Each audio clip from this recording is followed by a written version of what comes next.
क्या आपने कभी ये सोचा है कि हमारे भारत देश का जो तिरंगा है उसे आखिर किसने बनाया? और क्या आपको पता है देश के शहीदों पर जो तिरंगा लपेटा जाता है उस लिपटे हुए तिरंगे का बाद में क्या होता है?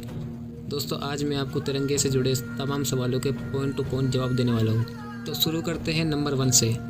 भारत के राष्ट्रीय ध्वज को तिरंगा नाम से भी संबोधित करते हैं। इस नाम के पीछे की वजह इसमें इस्तेमाल होने वाले 3 रंग है, केसरिया, सफ़ेद और हरा।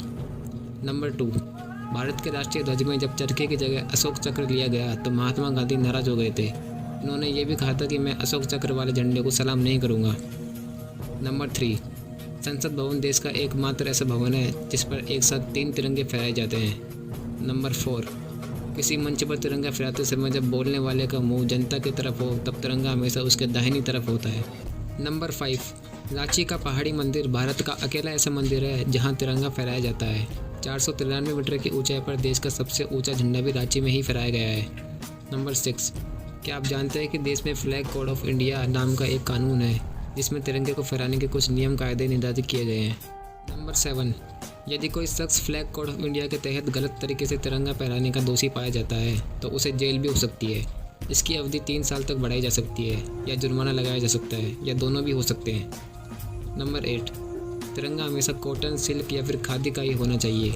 प्लास्टिक का झंडा बनाना मना है। नंबर 9, तिरंगे का निर्माण हमेशा रेक्टेंगल शेप में ही होगा जिसका अनुपात 3:2 ही होना चाहिए, जबकि अशोक चक्र का कोई माप तय नहीं है, सिर्फ इसमें 24 तिल्लियाँ होनी आवश्यक है। नंबर 10, सबसे पहले लाल, पीले व हरे रंग की हॉरिजॉन्टल पट्टियों पर बने झंडे को 7 अगस्त 1906 को पारसी बागान चौक, ग्रीन पार्क, कोलकाता में फहराया गया था। नंबर 11, झंडे पर कुछ भी बनाया या लिखना गैर कानूनी है। नंबर 12, किसी भी गाड़ी के पीछे, बोट या प्लेन में तिरंगा यूज़ नहीं किया जा सकता। इसका प्रयोग किसी बिल्डिंग को ढकने में भी नहीं किया जा सकता। नंबर 13, किसी भी स्थिति में झंडा ज़मीन पर टच नहीं होना चाहिए। नंबर 14, झंडे का यूज किसी भी प्रकार के यूनिफॉर्म या सजावट के सामान में नहीं हो सकता। नंबर 15, भारत में बेंगलुरु से 420 किलोमीटर स्थित हुबली एकमात्र लाइसेंस प्राप्त संस्थान है जो झंडा बनाने का और सप्लाई करने का काम करता है। नंबर 16, किसी भी दूसरे देश के झंडे को राष्ट्रीय झंडे से ऊंचा या ऊपर नहीं लगाया जा सकता और न ही उसके बराबर रखा जा सकता है।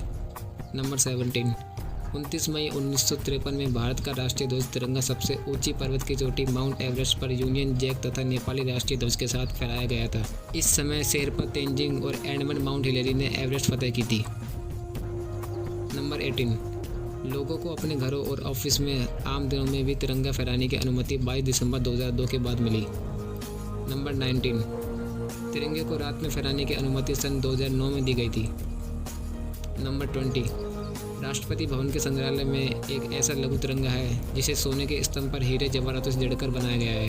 नंबर 21, अभी जो तिरंगा फहराया जाता है उसे 22 जुलाई 1947 को अपनाया गया था। तिरंगे को आंध्र प्रदेश के पिंगली वेंकैया ने बनाया था। इनकी मौत सन 1963 में बहुत ही गरीब स्थिति में एक झोपड़ी में हुई थी। मौत के 46 साल बाद डाक टिकट जारी करके इनको सम्मान दिया गया था। नंबर 22, भारत के संविधान के अनुसार जब किसी राष्ट्र विभूति का निधन होता है वह राष्ट्रीय शोक घोषित होता है, तब कुछ समय के लिए ध्वज को झुका दिया जाता है, लेकिन सिर्फ उसी भवन का तिरंगा झुका रहेगा जिस भवन में उस विभूति को रखा गया है। नंबर 23, देश के लिए जान देने वाले शहीदों और देश की महान शक्तियों को तिरंगे में लपेटा जाता है। इस दौरान केसरिया पट्टी सिर की तरफ और हरी पट्टी पैरों की तरफ होनी चाहिए।